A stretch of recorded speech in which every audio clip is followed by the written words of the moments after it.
കൊടുങ്ങല്ലൂർ വെളുത്തകടവ് ദാറുസലാം ജുമാ മസ്ജിദിലെ സമരത്തിന് പിന്നിൽ രാഷ്ട്രീയമുണ്ടെന്ന ജമാഅത്തെ ഇസ്ലാമിയുടെ പ്രചാരണം തള്ളി വിശ്വാസികളും മഹല്ല് കമ്മിറ്റിയും. അഴിമതിയും സാമ്പത്തിക ക്രമക്കേടുകളും നടത്തിയ വഖഫ് മുതൽ കൈക്കലാക്കിയ മാതൃസംഘടനയ്ക്കെതിരെ ജമാഅത്തെ ഇസ്ലാമി കുടുംബാംഗങ്ങളും പ്രതിഷേധിക്കുന്നുണ്ട്. വഖഫ് മുതൽ തിരികെ ലഭിക്കും വരെ സമരം തുടരാനാണ് വിശ്വാസികളുടെ തീരുമാനം. ഞങ്ങൾക്കിത് എല്ലാവർക്കും ഉപയോഗിക്കാവുന്ന രീതിയിലുള്ള ഇതിൽ തിരിച്ചു കിട്ടണം. അതിൽ വ്യക്തികളോ പ്രസ്ഥാനങ്ങളോ പാർട്ടിയോ ഒന്നും ഞങ്ങൾ നോക്കണില്ല. എല്ലാ പാർട്ടിയിൽപ്പെട്ടതും പിന്നെ ഞങ്ങളെ മുസ്ലിം സംഘടനയിൽ തന്നെ എല്ലാ ഇതിലും വിഭാഗത്തിൽപ്പെട്ട ആൾക്കാരും ഇവിടെ സമരത്തിനുണ്ട്. അപ്പം ഞങ്ങളിത് കിട്ടണ വരെ എത്ര നാളായാലും ഞങ്ങളതിന് ഞങ്ങളുടെ ഭാഗത്തു നിന്ന് എല്ലാ പിന്തുണയുണ്ടാവും. ഒരിക്കലും അംഗീകരിക്കാൻ പറ്റൂല. അംഗീകരിക്കുകയില്ല. ഞങ്ങൾ തടയുകയും ചെയ്യും. അത് എങ്ങനെ ഏതായാലും സംഭവമൊക്കെ നടന്നതിന് ശേഷം എനിക്ക് മനസ്സിലായി ഇയാൾ എന്നെ പറ്റിച്ചതാണെന്ന്. എന്നെ ഒപ്പിടിച്ചത് അതിലായിരുന്നില്ല.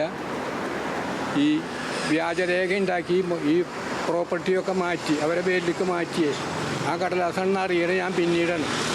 വെളുത്തകടവ് ദാറുസലാം ജുമാ മസ്ജിദിന്റെ വഖഫ് മുതൽ കൈക്കലാക്കിയ സംഭവം വിവാദമായിട്ടും ജമാഅത്തെ ഇസ്ലാമിയുടെ നിശബ്ദത തുടരുകയാണ്. മതസംഘടനകളും രാഷ്ട്രീയ പ്രസ്ഥാനങ്ങളും ജമാഅത്തെ ഇസ്ലാമി വിശദീകരണം നൽകണമെന്ന് ആവർത്തിച്ച് ആവശ്യപ്പെടുന്നു. എന്നാൽ ഇതിന് തയ്യാറാവാത്ത സംഘടനയുടെ നേതൃത്വവും പ്രവർത്തകരും സമരത്തിന് പിന്നിൽ രാഷ്ട്രീയമുണ്ടെന്ന വ്യാപക പ്രചാരണമാണ് നടത്തുന്നത്. നവമാധ്യമങ്ങളിലൂടെ ജമാഅത്തെ ഇസ്ലാമി നടത്തുന്ന ഇത്തരം പ്രചാരണങ്ങൾക്കെതിരെയാണ് വെളുത്തകടവിലെ വിശ്വാസികൾ രൂക്ഷ വിമർശനവുമായി എത്തിയിരിക്കുന്നത്. CPM ഇവിടുത്തെ ആളുകളാണ് ഉള്ളത്. ഈ അതിർത്തി 156 വീട്ടിൽ ഒരു 10 വീടോ ജമാഅത്തിൻ്റെ വീടുണ്ടാവുള്ളൂ. ബാക്കിയുള്ളതൊക്കെ കോൺഗ്രസും കമ്മ്യൂണിസ്റ്റും ഉണ്ട്, ലീഗുകാരുണ്ട്, ഇവരൊക്കെ ഉണ്ട്. അവർക്കൊക്കെ പള്ളി കൊണ്ടുപോയവർ പള്ളി തിരിച്ചു കിട്ടണം എന്നുള്ള നിർബന്ധത്തിലാണ് എല്ലാവരും.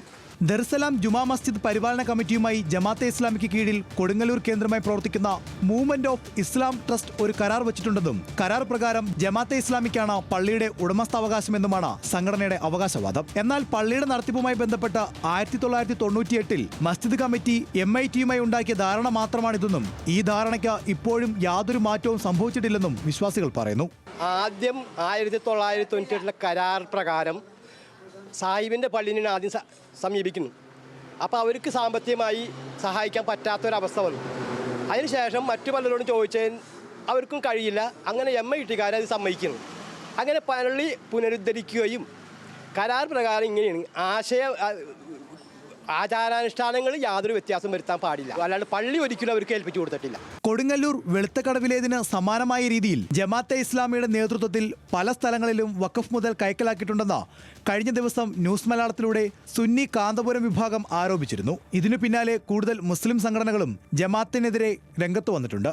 അതുകൊണ്ട് തന്നെ സമരം കൂടുതൽ ശക്തമാക്കാനും രാഷ്ട്രീയ സമുദായ വ്യത്യാസമില്ലാതെ പ്രതിഷേധം തുടരാനുമാണ് വഖഫ് സംരക്ഷണ സമിതിയും വിശ്വാസികളും തീരുമാനിച്ചിട്ടുള്ളത്. Levin K Vijayan, news Malayalam, Thrissur.